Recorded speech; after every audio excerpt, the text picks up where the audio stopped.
ಸ್ನೇಹಿತರೆ, ಟೀಂ ಇಂಡಿಯಾದ ಐತಿಹಾಸಿಕ ಜಯದ ಬಳಿಕ ದೇಶದಾದ್ಯಂತ ಸಂಭ್ರಮದ ವಾತಾವರಣ ಕಂಡುಬರುತ್ತಿದೆ.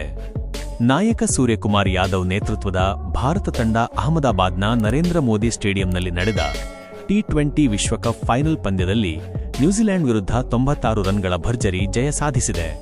ಇನ್ನು ಮೊದಲು ಬ್ಯಾಟಿಂಗ್ ಮಾಡಿದ ಭಾರತ ತಂಡ 255 ರನ್ಗಳ ದೊಡ್ಡ ಮೊತ್ತ ಕಲೆ ಹಾಕಿತು.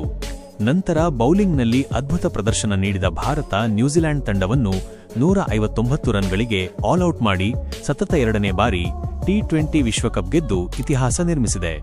ಸ್ನೇಹಿತರೆ, ಜಯದ ನಂತರ ಮೈದಾನದಲ್ಲಿ ಸಂಭ್ರಮದ ಕ್ಷಣಗಳು ಕಂಡುಬಂದವು.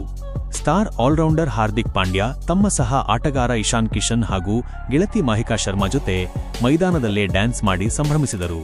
ಈ ವಿಡಿಯೋ ಈಗ ಸಾಮಾಜಿಕ ಜಾಲತಾಣಗಳಲ್ಲಿ ವೈರಲ್ ಆಗಿದೆ. ಇನ್ನು ಇದರ ನಡುವೆ ಭಾವನಾತ್ಮಕ ಕ್ಷಣವೂ ಕಂಡುಬಂತು. ನಾಯಕ ಸೂರ್ಯಕುಮಾರ್ ಯಾದವ್ ಪಿಚ್ ಮಣ್ಣಿಗೆ ನಮಸ್ಕರಿಸಿ ಅದನ್ನು ತಿಲಕವಾಗಿ ತಲೆಗೆ ಹಾಕಿಕೊಂಡರು. ಇನ್ನು ಫೈನಲ್ ಪಂದ್ಯದಲ್ಲಿ ಅದ್ಭುತ ಬೌಲಿಂಗ್ ಮಾಡಿದ ಜಸ್ಪ್ರೀತ್ ಬೂಮ್ರಾ 4 ವಿಕೆಟ್ ಪಡೆದು ಪ್ಲೇಯರ್ ಆಫ್ ದ ಮ್ಯಾಚ್ ಪ್ರಶಸ್ತಿಗೆ ಪಾತ್ರರಾದರು.